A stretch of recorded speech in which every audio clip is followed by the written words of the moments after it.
غازی Ertugrul نام تو آپ نے ضرور سنا ہوگا. وہ ڈرامہ جو اب تک 150 سے زیادہ ملکوں کا سفر کرتا ہوا اب ہندوستان کی سرزمین تک پہنچ چکا ہے. دوستو یہ ڈرامہ جہاں جاتا ہے وہاں اپنی تصویر نقش کر دیتا ہے. جو اس کا ایک ایپیسوڈ دیکھ لیتا ہے وہ اس کا دیوانہ بن جاتا ہے. دوستو یہ ترکش ڈرامہ غازی ارطغرل آخر اس میں ایسا کیا ہے کہ لوگ اس کی دیوانے بنتے جا رہے ہیں.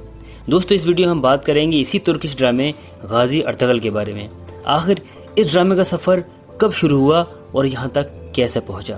Hello my friends, my name is Badr al-Hasan and I welcome you to my channel Social thinker.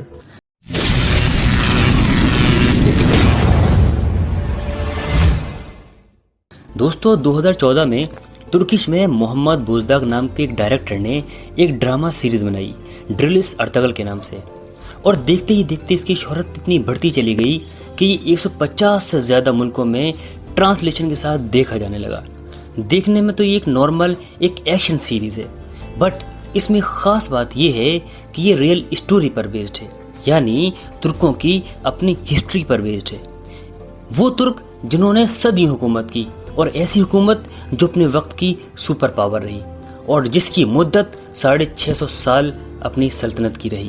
لیکن یہ ترک کون تھے, کہاں سے تعلق رکھتے تھے, یہی سب اس ڈرامہ سیریز میں دکھایا گیا ہے. دوستو 1250 عیسوی تک وہ ترک قبائل جن کے پاس رہنے کے لیے سرزمین تک نہ تھی, اور موسم بدلنے کے ساتھ ساتھ وہ اپنی زمین بھی بدل لیا کرتے تھے. مطلب جہاں کھانا اور چارہ نصیب ہو جائے وہی ان کا ٹھکانہ ہوتا تھا. انہی قبائل میں ایک کائی قبیلہ بھی تھا جس کے سردار کا نام سلیمان شاہ اور اس کے بیٹے کا نام ارطغرل غازی. وہی ارطغرل غازی جس کے نام پر یہ سیریز بنی ہے. جب یہ قبیلہ اپنے لیے زمین اور اپنے جانوروں کے لیے چارہ تلاش کر رہا تھا, اسی دور میں منگول یعنی چنگیز خان کی اولادیں دنیا میں خون سے ایک داستان لکھ رہی تھی. وہ منگول جس نے مسلمانوں کی خلافت کو تہس نہس کر دیا اور جہاں سے گزرتے خون کی ندیاں بہا دیتے. سمرقند سے بخارا اور چین سے روس تک لاشوں کے ڈھیر لگا دیے. کوئی ملک ایسا نہیں چھوڑا جو ان کے ظلم سے آزاد ہو. جہاں ایک طرف یہ منگول اپنی عروج پر تھے, وہیں دوسری طرف صلیبی عیسائی جو مسلمانوں سے جنگ کو مذہبی جنگ کہتے تھے اور طرح طرح کی سازشیں کر کے مسلمانوں کو تباہ اور برباد کرنا چاہ رہے تھے. اسی دور میں یہ چھوٹا سا 2000 جنگجوؤں کا قائی قبیلہ منگول اور عیسائیوں کی گود میں اپنے مستقبل کی سانسیں لے رہا تھا. وہ مستقبل جہاں اس کو ایک عظیم سلطنت قائم کرنی تھی, اور ایسی سلطنت جس کو 650 سال تک برقرار بھی رہنا تھا. آخر ان دونوں عظیم سلطنتوں کے بیچ میں جہاں ایک طرف منگول اور دوسری طرف صلیبی عیسائی, کیسے ہی ایک چھوٹا سا قبیلے نے ایک عظیم سلطنت اور سب سے لمبی مدت تک رہنے والی سلطنت کی بنیاد ڈالی. دوستو یہ سب آپ کو اس ڈرامہ سیریز میں دیکھنے کو ملے گا. اس میں دکھایا گیا کیسے اگر حق پر چلا جائے اور انصاف کا ساتھ دیا جائے اور مظلوموں کی ظالموں کے خلاف مدد کی جائے تو چھوٹی سی فوج بھی اپنے وقت کی سپر پاور کو ہرا سکتی ہے. دوستو 700 سال پہلے کے مسلمانوں کے عروج کی داستان کو بڑے شاندار طریقے سے اس میں دکھایا گیا ہے. دوستو اس ڈرامے میں کیریکٹرز کا جو انداز ہیں وہ بڑے نرالے ہیں. ارطغرل کیریکٹر کی خاص بات یہ ہے کہ وہ اپنے جملے, ڈائلاگز, ایتھکس اور سوشل ویلیو کی وجہ سے بہت ہی زیادہ فیمس ہوتا جا رہا ہے. یورپ, افریقہ, ایشیا, عرب, ایون اسرائیل کنٹری بھی اس سے بچ نہیں پایا. دوستو اس کی دیوانگی میں مبتلا لوگوں کو شاید ہی اب کوئی ڈرامہ پسند آئے. ایک ایسا کردار جو اس ٹوٹی پھوٹی امت کی آنکھوں کے ٹوٹے خوابوں کی مکمل تعبیر کرتا ہے. ایک ایسا مسیحا جو زخموں سے چور چور اس امت کے درد کو بیان کرتا ہے. اس ڈرامے کو دیکھ کر مسلمان خود کو اس احساس کمتری سے آزاد محسوس کرتا ہے جو یہودی اور عیسائیوں نے صدیوں کی محنت کے بعد ہالی ووڈ کی شکل میں ہم پر مسلط کر دی تھی.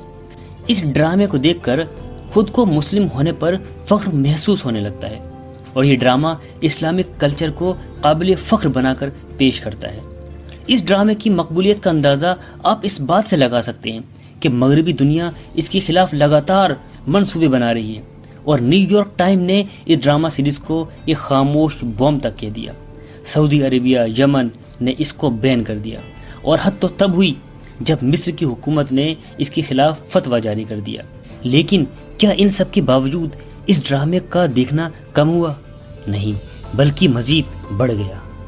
دوستو، ہماری نئی نسل جو بیٹ مین، سپر مین، اسپائڈر مین، ایکس مین، اس طرح کے کیریکٹر جو نقلی کیریکٹر ہیں، ان سے بڑی امپریس ہو رہی تھی، وہیں آج ہماری قوم کو ریئل کیریکٹر جیسے ارطغرل غازی دیکھنے کا موقع ملا۔ اس ڈرامے کی سب سے خاص بات یہ ہے کہ مرد داڑھی میں اور عورت مکمل پردے میں کتنے باخوب لگتے ہیں۔ دوستو، یوتھ جب کسی کو فالو کرتی ہے تو اس کی تصویروں کو اپنی ڈی پی پر لگانا شروع کر دیتی ہے، اور یہی ہوا اس ارطغرل ڈرامے کے چاہنے والوں کے ساتھ۔ نوجوان نسل نے ارطغرل کی ڈی پی لگانا شروع کر دی، میوزک کو رنگ ٹون میں بدلنا شروع کر دیا۔ اس ڈرامے کی خاص بات یہ ہے کہ اس ڈرامے کے ڈائلاگ، اسٹیٹمنٹ وہ ایسے ہیں کہ جن کو گولڈن اسٹیٹمنٹ کہنا چاہیے۔ میں کچھ ڈائلاگ آپ کے سامنے رکھنا چاہتا ہوں۔ حق کے راستے میں اگر ساری کائنات بھی تمہارے خلاف ہو تو یہ یقین رکھو کہ اللہ تمہارے ساتھ ہے۔ ہمارے دلوں میں کیا ہے یہ ہم اپنے الفاظ اور اپنی موت سے ظاہر کریں گے۔ میں مظلوموں کی حفاظت کروں گا چاہے وہ میرے دشمن ہی کیوں نہ ہو۔ میں غدار کو معاف نہیں کروں گا چاہے وہ میرا بھائی ہی کیوں نہ ہو۔ تمام جہاں بھی اگر ظالم ہو جائے تو بھی ہم ظلم سے ڈرنے والے نہیں۔ اگر آج ہم نے ڈر کے مارے بزدلی کی چوڑیاں پہن لی تو ہماری نسلیں ظالموں سے کانپیں گی۔ مایوسی ہمارے لیے حرام ہے۔ ہمیں اللہ کی رحمت سے کبھی مایوس نہ ہونے کا حکم دیا گیا ہے۔ ہم یا تو غازی بنیں گے یا شہید، مگر ہماری تلواروں کی جھنکاروں کی آواز ہزاروں سالوں تک سنائی دیں گی۔ کوشش ہماری مگر فتح اللہ کی۔ حق کی راہ پر چلنے والوں کو میرا رب کبھی تنہا نہیں چھوڑتا۔ ہم خیانت اور دھوکے بازی سے کوئی کامیابی حاصل کرنے کے بجائے موت کو ترجیح دیتے ہیں۔ ہمارے اسلاف کی داستاں بچوں کو سلانے کے لیے نہیں بلکہ مردوں کو جگانے کے لیے سنائی جاتی ہیں۔ مجھے موت کا ڈر نہیں، لیکن وہ آخری سانس میرے اوپر حرام ہوگی جس سے پہلے میں ہتھیار ڈال دوں۔ دو طاقتیں ہیں، ایک تلوار اور دوسری عقل۔ آج تک کوئی ایسی تلوار ایجاد نہیں ہوئی جو عقل کو ہرا سکے۔ اصل ہیرو وہ ہوتا ہے جو نیچے گرتے ہی اٹھتا ہے۔ ذوالفقار سے اچھی نہ کوئی تلوار ہے زمیں پر، اور نہ علی سے بڑھ کر کوئی بہادر۔ اگر آپ کا دل خالص اور پاکیزہ ہے تو دنیا کی کوئی شیطانی قوت آپ کا محاصرہ نہیں کر سکتی۔ جب تک ہم اللہ کے راستے پر چلتے رہیں گے کوئی بھی ہمیں گھٹنوں کے بل نہیں گرا سکتا۔ جب تک ہم اپنے عقیدے اور روایات کو مضبوطی سے پکڑے رہیں گے ہمارا سر نہیں جھکے گا اور اسلامی پرچم نہیں گرے گا۔ ہمارے دشمن کی طاقت ہماری بہادری کی علامت ہے۔ اگر تم نے اپنے دشمن کو اپنا وطن ہی نہیں بلکہ پتھر کا ایک ٹکڑا بھی رکھنے دیا تو مصائب ہم پر آ پڑیں گے۔ جس کا کوئی خواب نہیں اس کا کوئی مستقبل نہیں۔ سب سے خاص بات اس ڈرامے کی جو مجھے لگی وہ یہ کہ جب بھی آقا کا نام آتا ہے تب تمام قبیلے کے لوگ اپنے ہاتھ کو دل پر رکھ کر سر کو جھکا لیتے ہیں۔ یہ ہماری آقا سے محبت کا اظہار دکھاتے ہیں۔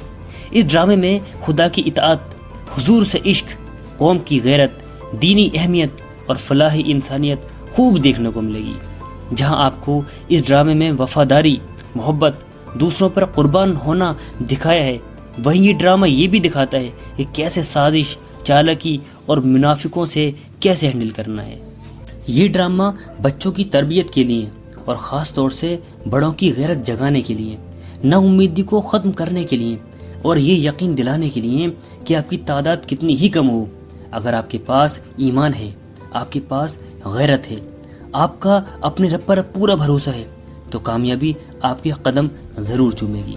دوستو، جہاں سپر مین، آئرن مین، ایکس مین اور باہوبلی جیسی موویز کے ڈائلاگ اگر ہماری نوجوان نسل یاد رکھتی ہے تو ایسا ہو ہی نہیں سکتا کہ ارطغرل ڈرامے کے ڈائلاگ بھی ہماری قوم یاد نہیں رکھے اور وہ ڈائلاگ ان کے بلڈ میں نہیں اترے۔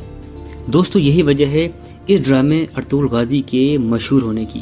اگر آپ نے بھی ابھی تک اس سیریز کو نہیں دیکھا تو آپ ڈسکرپشن میں لنک پر کلک کر کے اس سیریز کو اردو ڈبنگ کے ساتھ دیکھ سکتے ہیں۔ دوستو، غازی ارطغرل کا سفر ابھی جاری ہے اور یہ مزید آگے بڑھ رہا ہے۔ دیکھتے ہیں آپ اس کے سفر میں اس سے کتنا فائدہ اٹھاتے ہیں۔ دوستو، ہم کو اجازت دیجیے، ملاقات ہوگی آپ سے نیکسٹ ویڈیو میں۔ تب تک اپنا اور اپنوں کا خیال رکھیے۔